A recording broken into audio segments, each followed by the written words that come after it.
All right. I got, another new person on the Noon. Hello. New-ish. I mean, we've seen you on the Noon, Audrey, but welcome to the fold. John, welcome back. Thank you. You awake still? Heck yeah, I'm awake. I still love these vibes coming in on the Noon. On the Noon. Oh, we love it too, and we love like to the see music. you as well. Absolutely. Welcome to KARE 11 News at Noon. John and Audrey here for today. Both of you are talking a little bit about weather. So, Audrey, you've been out covering the damage all morning.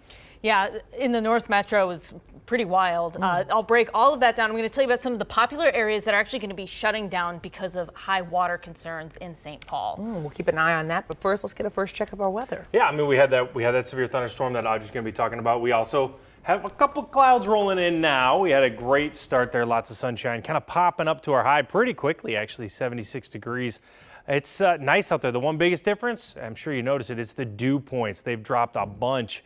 A little bit cooler off to the northwest. Not the warmest day, but like I said, we still made it quickly to 76 degrees, 76 in Mankato. Got a few clouds rolling in, even a couple sprinkles off to our north, but most of the heavy rain, that is done. We're just going to be waiting for a couple of pockets of potential isolated showers or even a storm working in here as the winds increase. So you'll see that temperatures actually drop here as the winds increase. So you have the winds whipping 20 miles per hour at 3 o'clock. And then they'll quiet down a little bit as we go into the evening. So talking about those storms, when are they going to come? Well, you maybe see the first one at 2 to 4. Now you notice where are these located? Mainly St. Cloud north through International Falls. So our southern viewers, a couple showers or sprinkles, that'll be about it. So by 6, these are already done. And then by the time we get to tonight, we'll wrap them up into Thursday. We'll take a look at that 70 forecast in a bit. John, thank you. And let's continue with the weather and specifically what's happening in St. Paul. At this hour, certain areas of the city are closed due to high water. And of course, we have Audrey here with the latest and where this is all happening as well as closures. Audrey, what are you seeing?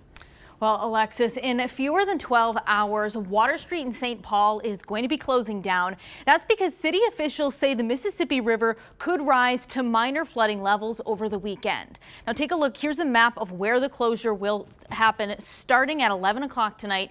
You can see it's between Highway 13 and Plato Boulevard, kind of hugging the curve of the river. This closure applies to everyone, cars, pedestrians, and drivers, because city officials are concerned that the river could spill over onto the pavement and the trails. Now, over the last 24 hours, the orange barriers have gone up in other parts of the city. Hidden Falls Boat Launch, Kelly's Landing, Meeker Island Trail, all off limits until this weekend's rain can recess. The river levels are expected to crest to 14 feet. Again, that constitutes minor flooding level. Moderate flooding level is 15 feet. Right now, we're around 10.5 feet, according to the National Weather Service, but of course that could change. Now, the potential for flooding is just one piece of the weather equation here. Coming up in about 30 minutes, I'll talk about the storm damage in the northern metro that residents are stuck cleaning up this morning. And I was out there all morning, Alexis. It is not a good situation out there. We'll keep an eye on it. Audrey, thank you very much. And we have a sad update today about a Lakeville teen who was hit by a car earlier this week. The family of Maxwell Wilson says he will not survive his injuries, but he is leaving behind a gift. According to his GoFundMe page, he will donate his organs. In 2 hours, a hero walk is scheduled at HCMC Hospital as the 14-year-old heads into surgery. They say anyone who wants to be there to support him should arrive at 1:15. The 14-year-old was trying to cross the street on the scooter Monday night near 179th Street at Granby Lane. The intersection has stop signs for cars traveling north and south, but not for cars headed east and west. That's when he was hit. As of a few minutes ago, the GoFundMe has raised more than $52,000 to go toward his medical expenses and afterlife care.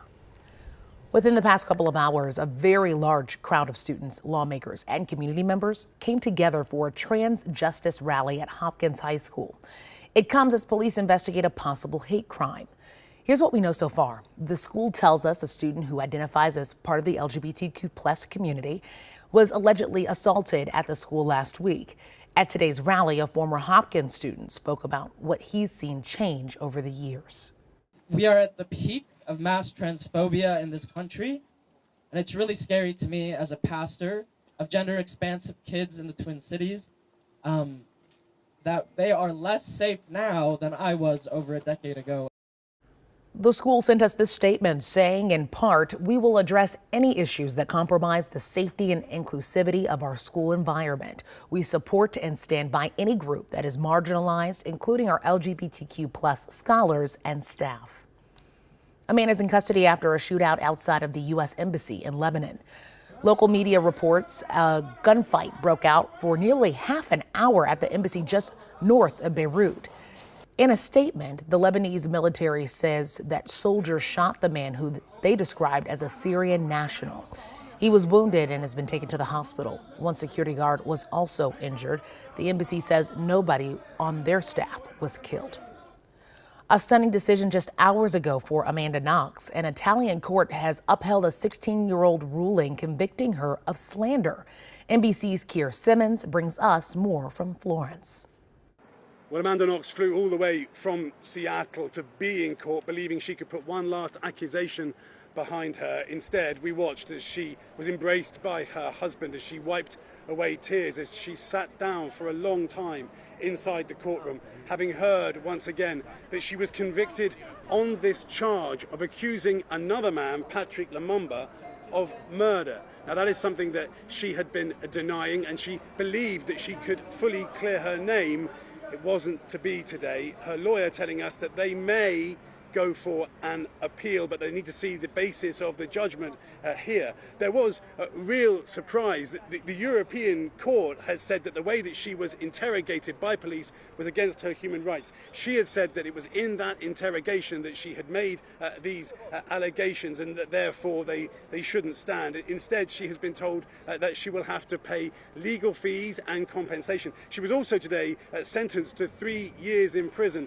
That, though, is time she has already served. She has already been in prison here in Italy for 4 years before her sentence, her guilty verdict for murder was finally overturned. She lives, of course, now back in Seattle. Her lawyer told me she will return to Seattle to get on with her life.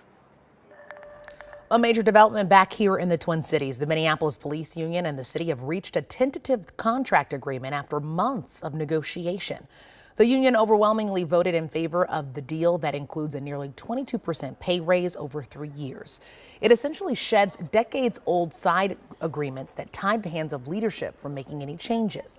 Other reforms are centered around leave time and public data requests, although the whole contract has not been released publicly yet. The deal says and comes as the department mourns the loss of Officer Jamal Mitchell. We want to have any hope of continuing to be able to attract people like Jamal in any sort of sufficient numbers. We absolutely need to get this agreement ratified. What happens if this contract is not approved? That would be incredibly damaging if this is not approved. The city council still has to approve the contract, which is expected to consider at its next meeting on June 27th. Well, we're following up on some changes here in the state that could impact how you plan out your summer. This first in Minneapolis, where leaders are taking steps that could open the door for alcohol sales at restaurants inside city parks. Now, here's what we know. I'm Gordon Severson. The Minneapolis Park Board says that we could see alcohol sales here at the Painted Turtle at Lake Nokomis as early as the middle of July. They say it's thanks to a recent law change at the state capitol and the city council here in Minneapolis, a committee recently approving the idea. Now, it still has to be approved by the full city council, and they have to get a liquor license before alcohol sales can take place. The Park Board is also looking to bring this idea to the Sculpture Garden by the Walker Arts Center. They say if everything goes through there, they could also have alcohol sales in place as early as mid-July. In the height of battles over student loan relief on Capitol Hill, we're getting a better look at how long those debts are sticking with Americans. The Schwartz Center for Economic Policy finds more than 2.2 million Americans over 55 years old still have student loan debt.